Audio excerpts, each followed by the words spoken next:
noite, paz e graça. Tá vendo bem, bichinho? Tá? Aparecendo bem? A minha secretária particular, minha assessora, meu bichinho, está sentada ali no canto, só no calor do fogo.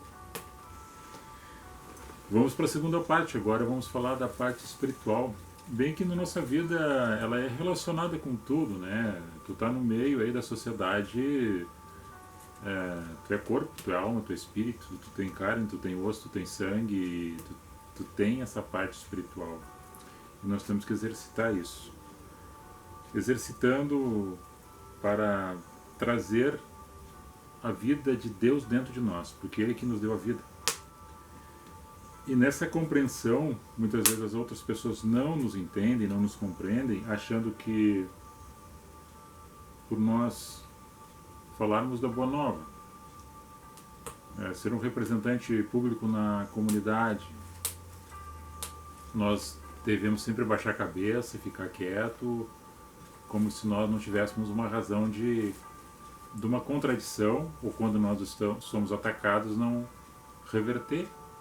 Talvez não pagar com a mesma moeda, mas ter sempre uma resposta satisfatória para aqueles ataques que nos são dados, e de forma involuntária muitas vezes, ou oportunista. Deixa eu ver aqui uma... Compartilhei uma sala de vídeo agora. YouTube, no grupo aqui. Pode compartilhar uma sala de vídeo, pega pra você que não... No grupo. Minha assessora, compartilha naquele grupo. Tu pode fazer uma sala de vídeo também? Não? Sim, depois retorna para nós. E assim a gente vai caminhando, né, na vida. Cada um de nós tem uma vida. Você é um ser insofismável, você é único, você é uma identidade única que existe na Terra. Só que de grande importância que tu tens, que alguém pode achar que não, há um toque de Deus na tua vida. Esse toque de Deus é que faz a referência do ser semelhante ao Criador. Aí existe uma comunicação ali, façamos o homem em nossa imagem e semelhança. A imagem seria o estereotipo, né? A semelhança seria pelos atos. Claro que nós estamos muito longe de ser uma pessoa santa. O único santo que pisou nessa terra foi Jesus, o Cristo de Deus. E Paulo ainda faz as suas referências dizendo, olha, sejais meus imitadores como sou eu de Cristo. Quando Cristo já era ressurreto, porque Paulo não teve um encontro que nem João e Pedro, Lucas, Tiago tiveram com Jesus, o Nazareno. Paulo teve encontro com ele depois, quando ele era Saulo de Tarso no caminho para Damasco, né? Atos capítulo 9. Então nesse encontro ele encontra-se com Cristo, ressurreto, luz, evidente no seu caminho.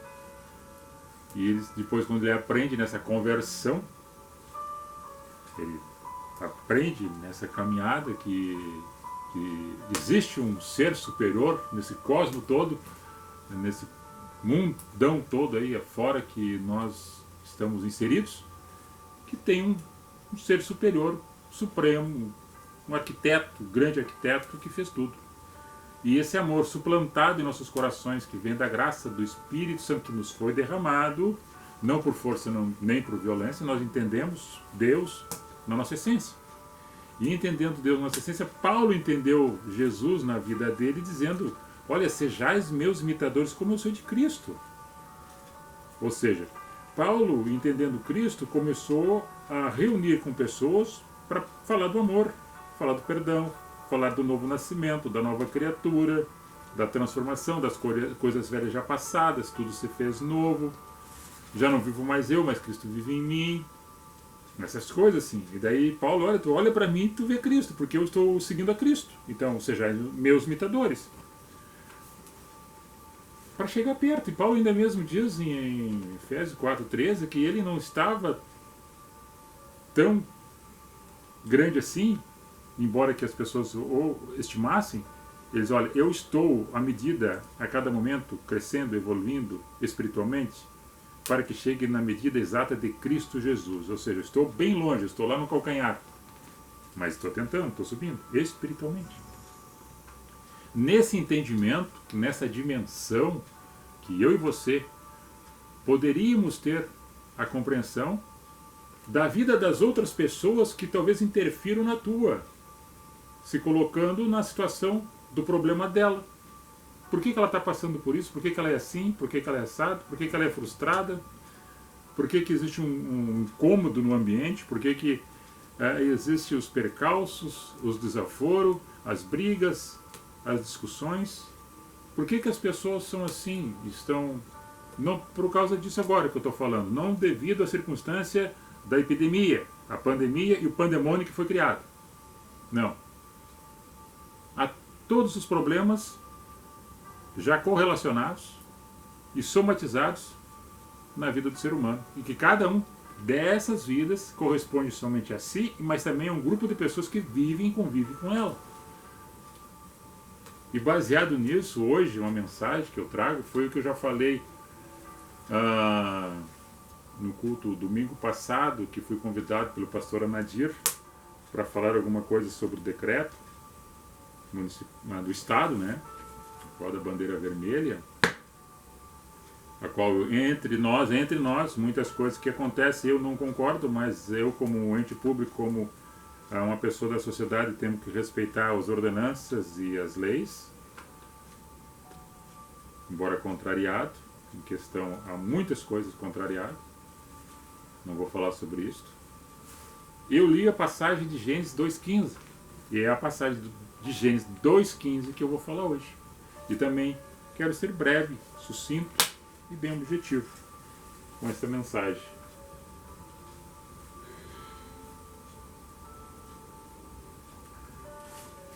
Vamos ao texto. Chegou uma certa idade, já temos que usar óculos. Mas sabe de uma coisa? Eu falava hoje para minha esposa à mesa quando nós tomávamos café. Um café feito nesse fogão.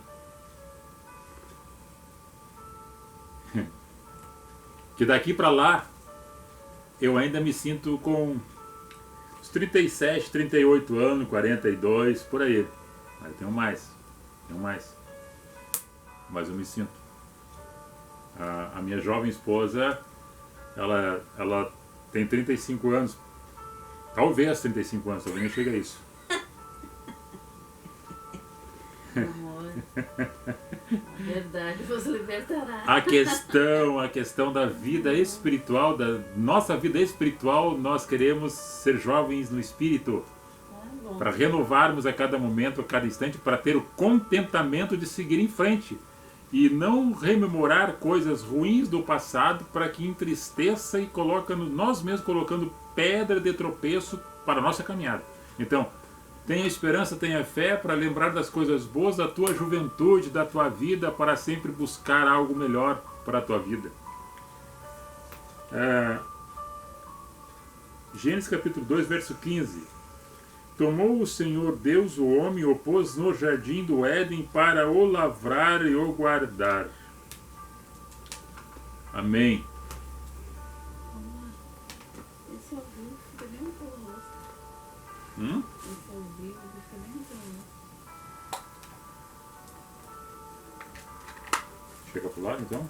Deixa eu ver essa cara aí. Tá.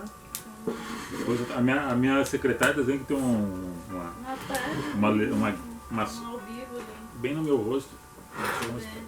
Que? Saiu? Espera aí que agora tem que esperar um pouco. Pra mim, Tá bom? A imagem vem mais. A imagem vem depois. Pra mim. Tá. Vamos lá. Vamos ver. Vamos ser bem simples e sucinto nessa mensagem. Eu gosto de usar chapéu, porque eu estou com chapéu, embora dentro de casa, não leve a mal. Apetece, para nós ficar mais chegado aqui no fogão, né? A indumentária é gaúcha. Mas, quer dizer que Deus fez um boneco, né, de barro com as suas mãos, segundo o relato bíblico escrito por Moisés em Gênesis. Fez aquela moldura de barro e aquele boneco de barro não tinha vida. Aí Deus soprou seu fôlego de vida e deu vida àquele homem, colocou ele em pé e colocou ele no meio do jardim. Agora tu planta, lavra e cuida, dá um nome aos bichos, às plantas e cuida deste jardim. É só isso. Só isso. Tá, depois vem a adjutora, que vem a Eva, depois você sabe a história toda, tá? Não vamos sair do foco de cuidar do jardim, dessa obrigação, responsabilidade que era cuidar do jardim. O que era isso, cuidar do jardim? Cuidar do fogo,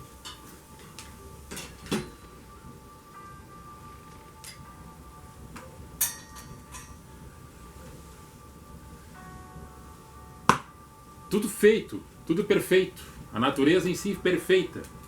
Tá, mas por que Deus disse crescer e multiplicar e encher a terra? Pois bem, a terra era vazia de pessoas. Tá bom? Tranquilo? Olha lá. E começou a encher a terra porque não tinha população. Aí nós chegamos hoje a mais de 8 bilhões de pessoas no planeta. O Brasil tem mais de 200 milhões de habitantes.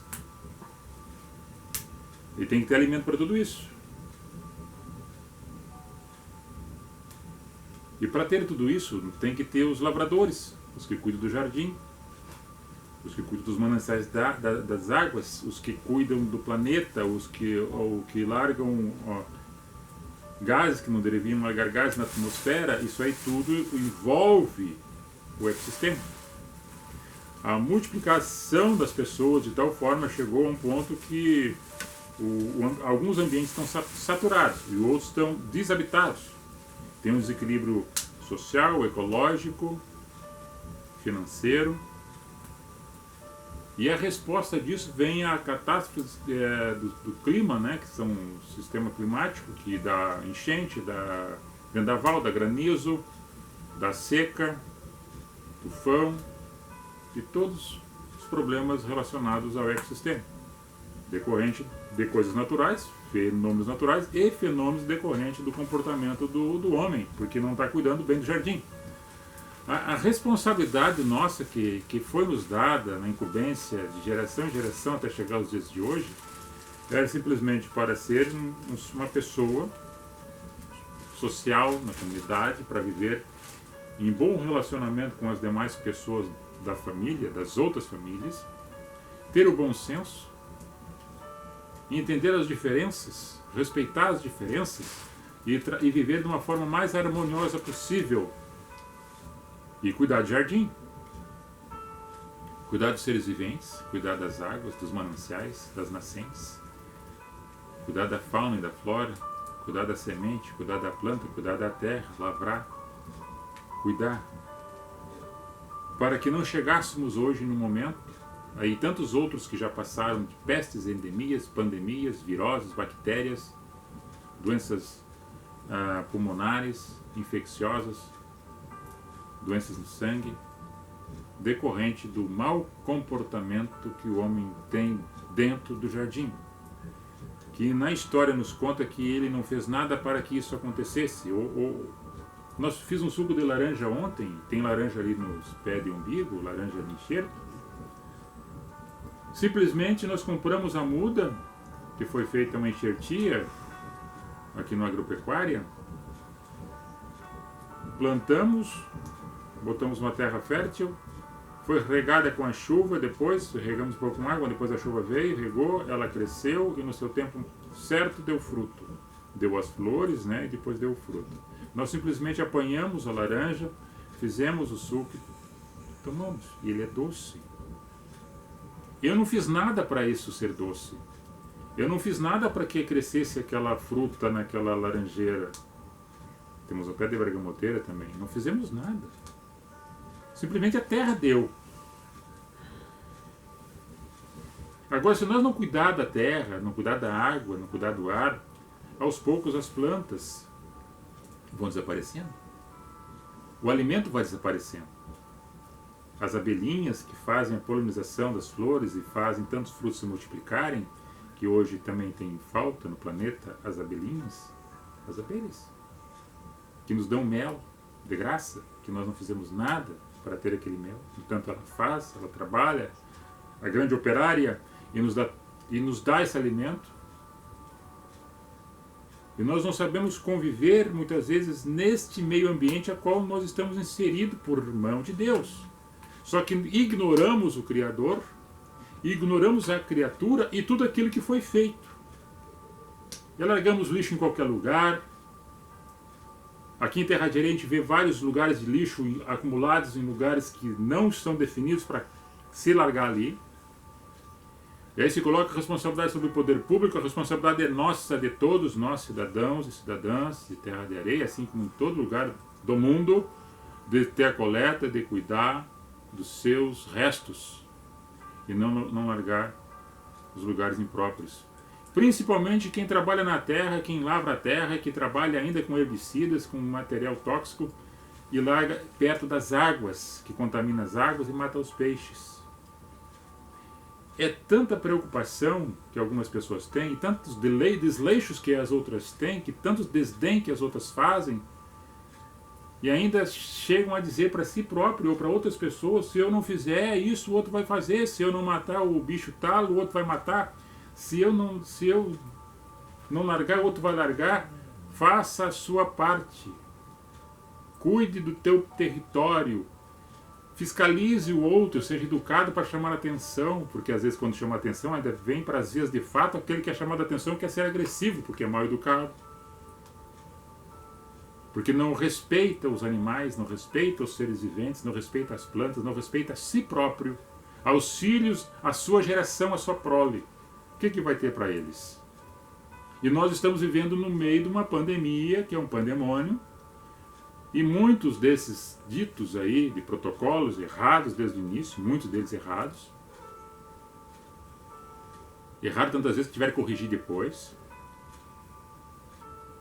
E nós temos as coisas difíceis, chegando num momento difícil, dentro do nosso planeta, dentro da nossa comunidade. Mas a responsabilidade está sobre cada um de nós, que cada um fizesse a sua parte, dentro do seu território, dentro da sua casa, dentro do seu espaço físico que compreende.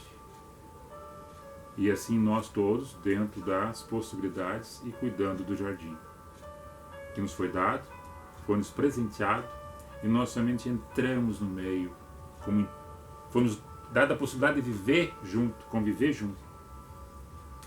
E muitos não sabem viver junto, no meio do jardim. É desmatamento, é queimada, é poluição, é veneno, é lixo, é degradação, é churume, é maltratando os animais, é cachorro acorrentado sem água, sem ração, no sol quente. O ser humano, que às vezes age como pior que animal, que não tem a essência da alma de entender o amor e olhar e sentir a dor das outras pessoas, e que os animais, que as plantas, que tudo que tem vida morre, e se nós cuidarmos, ele vai ter mais tempo de vida e nos vai dar vantagem com a vida, porque vai nos contribuir para a nossa existência. Um mato sem bicho é um mato morto. Uma água sem um peixe é uma água morta. Nós estamos aí com máscara, saindo com máscara na rua. Parece que nós estamos nos acostumando já, nos habituando com isso.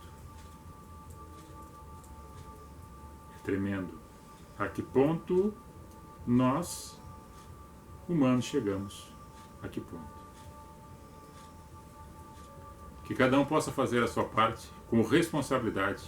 É o mais que um dever de cidadão, de cidadã. É mais que uma obrigação que nós devemos ter. Distribuir as cargas para não ficar tão pesada, a responsabilidade sobre uma pessoa só, sobre um pai de família, sobre uma mãe de família, sobre alguém que está na comunidade. Não, a responsabilidade é nossa, a responsabilidade é nossa, não é somente de uma pessoa, são de todos nós. que vivemos e respiramos e nos precisamos de nos alimentar. Agora sabemos que tem muitas pessoas escoradas no barranco, esperando o arroz descascado. E tem muita gente furando a fila, que tem muita gente enganando as autoridades, enganando os governantes, hackeando contas, dizendo que precisa do auxílio e não precisa, logrando aqueles que realmente precisam, que são mau caráter, que estão inseridos no meio da sociedade, que também estão perturbando no meio do jardim. A palavra era essa, hoje, nessa noite. Um beijo no coração de cada um de vocês. Tem uma próxima oportunidade. Que Deus dê força, saúde e sabedoria a cada um. E paz. O bichinho que tem aí, eu não vejo ninguém aqui. Vou dar tchau. Daí vai mais umas pessoas. Ó, vê se consegue. Não sei se vai dar pra ver todos, Samuel. Vou pegar aqui.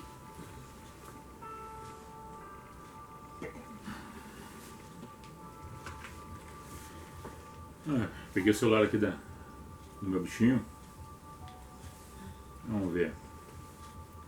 Estão assistindo aqui. Um abraço ao Erídio, ao Wilson Sparrenberg German, Maria de Lourdes Chaves Lima, Elisete Silva Sparrenberg, Sérgio Pruchvich, o Sérgio Alemão Gaiteiro, Lauri Feijó, meu primo, Enio Scheffer de Souza, Enio Scheffer lá da Sanga Funda, Osmar Menger, nosso amigo aqui, que nós éramos vizinhos lá no Campo Novo, Porto Alegre. Osmar German é primo do José Carlos Oliveira Mendes, que estava falando comigo agora há pouco sobre o fogão petiço.